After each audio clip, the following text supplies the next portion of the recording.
Hello friends, welcome back to my channel.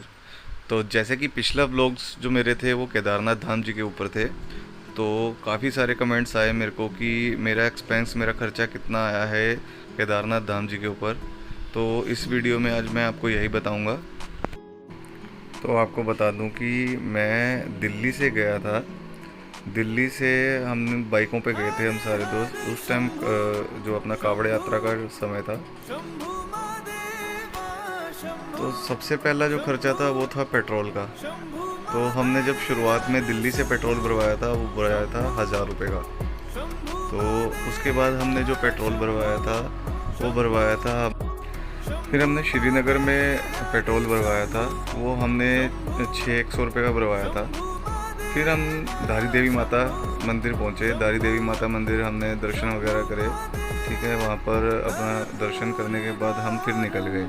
हम रुके नहीं थे कहीं पर भी, हम कंटिन्यू चलते रहे। जो अपना बीच में जैसे खर्चा आता था, जैसे अपना खाने पीने का, वो अपना आप लगा लो कि 200 से 250 रुपये अपना है खर्चा, ठीक है। जैसे रात पड़ने के बाद हम सोनप्रयाग से आप लगा लीजिए 10 से 15 किलोमीटर पहले हमने जो है, रात काफ़ी हो गई थी और बारिश भी काफ़ी हो गई थी। बारिश के चक्कर में हमें सोनप्रयाग से 10-15 किलोमीटर पहले ही हमने कुछ रूम्स ले लिए थे। रूम हमें जो पड़े थे, हम 10 लोग थे, तो रूम जो हमें पड़े थे वो पड़े थे 400 रुपये का एक रूम पड़ा था, जिसमें हम 5 बंदे शेयर कर सकते थे। तो आप लगा लो हमें 80 रुपीज़ के अराउंड ऑफ पड़ा हमें रूम। ये जो है ये रूम का मॉर्निंग का व्यू था।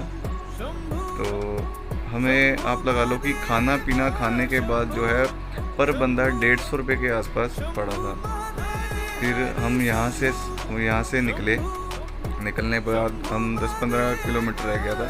उसके बाद हम पहुँचे अपना पार्किंग में जैसे पहुँचे, पार्किंग का जो है 100 रुपये 12 घंटे का है। तो हमारा जो टोटल पार्किंग का खर्चा हुआ था 300 रुपये का हुआ था। 12 घंटे का है तो लग गए थे आप लगा लो 24 और 12 हमें लग गए थे राउंड ऑफ 36 घंटे के आसपास लग गए थे।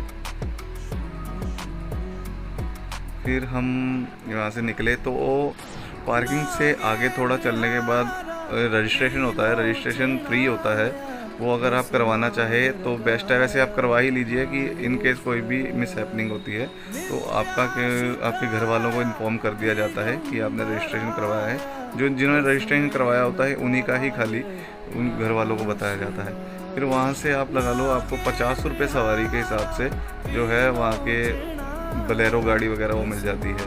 ये रजिस्ट्रेशन कैंप है, फ्री है। फिर वहाँ से आप पहुँचेंगे गौरीकुंड। ये देखिए गौरीकुंड है। गौरीकुंड पहुँचने के बाद आपकी चढ़ाई जो है शुरू हो जाती है। हमने यहाँ से जो है सुबह का नाश्ता किया था। नाश्ता हमारा पड़ गया था आप लगा लो 100 रुपये के अराउंड हो। 100 रुपये पर बंदा हमें नाश्ते का पड़ा था। बाकी अगर आप खच्चर वगैरह करोगे तो 2700 रुपये का खच्चर है, जो सरकारी रेट है। आप सरकारी रेट खच्चर पे अगर जाते हैं तो आप जो इन व्यूज़ का मज़ा नहीं ले पाओगे, क्योंकि खच्चर वाले इन व्यूज़ में रोकते नहीं हैं, आपको बस चलाते रहते हैं। और ये मैगी है, नीचे जो है आपको मैगी पड़ेगी 30 रुपये की, पर जैसे जैसे आप ऊपर चढ़ते रहेंगे तो आपको जो मैगी है वो पड़ देगी 60 रुपये प्लेट। फिर हमने 9 बजे चढ़ाई करी, 10 बजे चढ़ाई शुरू करी थी। हम पहुंचे थे रात को 10-10:30 बजे, क्योंकि हम कंटिन्यू चल रहे थे बाइकों पे, तो इसलिए हम धीरे धीरे ही चढ़ रहे थे, ठीक है। फिर जब हम बेस कैंप हमने पहुंचने के बाद हमने एक दुकान टाइप हमें वो मिला था कमरा। उसमें हमसे 1000 रुपये लिए थे। हम 5 जाने थे, 200 रुपये पर बंदा पड़ा था। उसमें बिजली भी थी, पर बिजली का आपको बता दें इलेक्ट्रिक का कि रात भर ही यहाँ पर आती है लाइट, जो है रात भर रहती है, क्योंकि शायद ये स्ट्रीट लाइट वगैरह से ही आती है। जब स्ट्रीट लाइट जलती है तभी आती है। फिर हम केदारनाथ बाबा के दर्शन करे हमने। दर्शन बहुत अच्छे हुए। अगर आप मॉर्निंग में करते हैं तो आप थोड़ी भीड़ आपको मिलेगी। अगर थोड़ा 12-1 बजे के आसपास करते हैं तो, क्योंकि सुबह जो बंदे हैं एकदम से दर्शन करने के लिए इकट्ठे होते हैं, फिर उसके बाद अपना जो चले जाते हैं, फिर खाली रहता है, आप जाओ आओ जाओ। मैं तो 2 बार होके आया था। फिर उसके बाद हमने जैसे नीचे उतरना शुरू करा, ठीक है, नीचे उतरे। नीचे उतरने के बाद हमने वही अपना बाइक्स वगैरह ली। बाइक्स वगैरह लेने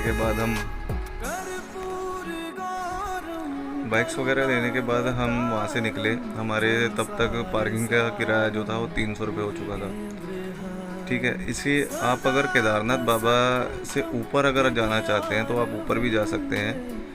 ऊपर जो है अपना भैरव मंदिर है, पर वो हम बहुत थक चुके थे तो चढ़ाई भी खड़ी थी।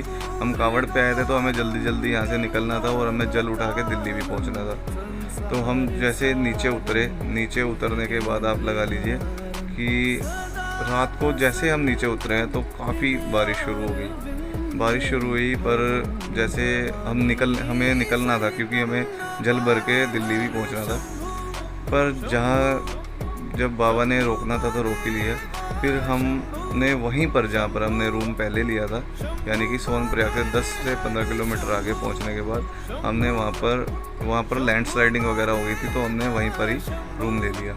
फिर मॉर्निंग में हम उठे, वहाँ से हम गए गुप्त काशी। सुबह सुबह हम वहाँ से गुप्त काशी गए, गुप्त काशी दर्शन किए। गुप्त काशी दर्शन करने के बाद हम वहाँ से निकले। निकलने के बाद गुप्त काशी से निकलने के बाद हमने जो है रास्ते में एक जगह रुके। हमारा जो एक बाइक थी उसका जो है टायर पंचर हो गया था। तो वो यहाँ पर पहाड़ों का आपको पता ही है कि टायर अगर पंचर हो जाता है तो काफ़ी दूर से आपको दूर दूर तक जाना पड़ता है। गुप्त काशी से हम निकले तो हमने जब टायर पंचर हुआ तो हमारा जो हम 2 ट्यूबें लेके गए थे घर से ही, तो हमने वहाँ पर वो ट्यूब डलवा ली। ट्यूब डलवाने के बाद हम वहाँ से निकले। तो ट्यूब डलवाने के बाद हम हरिद्वार की तरफ निकले। फिर हम रास्ते में जो है अपना संगम रुके। रुकने के बाद हमने वहाँ पर फिर हमने पेट्रोल भरवाया। यहाँ पर एक दिक्कत और है कि पहाड़ियों पे ना पेट्रोल बहुत मुश्किल से मिलता है, और हो सकता है कि हम कावड़ के दौरान गए थे तो काफ़ी रश था, तो इसलिए वो वहाँ पर फ्यूल कंजप्शन ज़्यादा हो रखा होगा। तो फिर हम जो है अपना संगम पहुँचे। संगम पहुँचने के बाद हमने संगम नीचे उतर के हम बाइक नीचे ही ले गए थे। संगम पहले हमने सोचा कि संगम से ही जल भर लें, पर फिर हमने कहा नहीं, हरिद्वार जाके ही भरेंगे। संगम के दर्शन करे। संगम के दर्शन करने के बाद जब हम हरिद्वार पहुँचे तो रश इतना था कि पैर रखने की जगह नहीं। ये देखिए, पैर रखने की जगह नहीं थी, इतना रश था कि मतलब यहाँ पर अगर आप खड़े हो जाओगे तो भीड़ जो है अपने आप आपको कहीं ना कहीं ले जाएगी। भीड़ अपने आप कहीं ना कहीं लेके जाएगी। उसके बाद फिर हम दिल्ली की तरफ निकले तो दिल्ली से हम जब मेरठ के रास्ते में पहुँचे तो मेरठ में इतना जाम था कहने की बात नहीं। हम 2 घंटे मेरठ में ही रुके। फिर वहाँ बारिश आने लग गई। फिर हम निकलते रहे। सुबह हम पहुँचे अपना दिल्ली पहुंचने के बाद हमने जल चढ़ाया और अपने घर। तो आप लगा लो कि इस पूरी यात्रा में जो मेरा खर्चा आया था वो आया था 5,500 से 6,000 रुपये के बीच में बाइकों के ऊपर। पेट्रोल खर्च हुआ हमारा 2,000 रुपये के आसपास पेट्रोल। बाकी रूम्स वगैरह आप लगा लो कि हमने वही 300-350 रुपये रूम्स वगैरह के लगे, क्योंकि हम 10 जाने थे। तो शेयरिंग में बहुत मतलब कि खर्चा जो है आपका कम हो जाता है। अगर आप जाओ तो शेयरिंग में ही जाओ। अगर आप सिंगल 2 पर्सन जाते हो तो आपका खर्चा जो है बढ़ सकता है। अगर मेरी इन्फॉर्मेशन आपको अच्छी लगी है तो please like, share and subscribe my channel. मिलते हैं नेक्स्ट ब्लॉग में। देखते हैं नेक्स्ट ब्लॉग कहाँ का होता है। Bye bye, take care. Audio Jungle।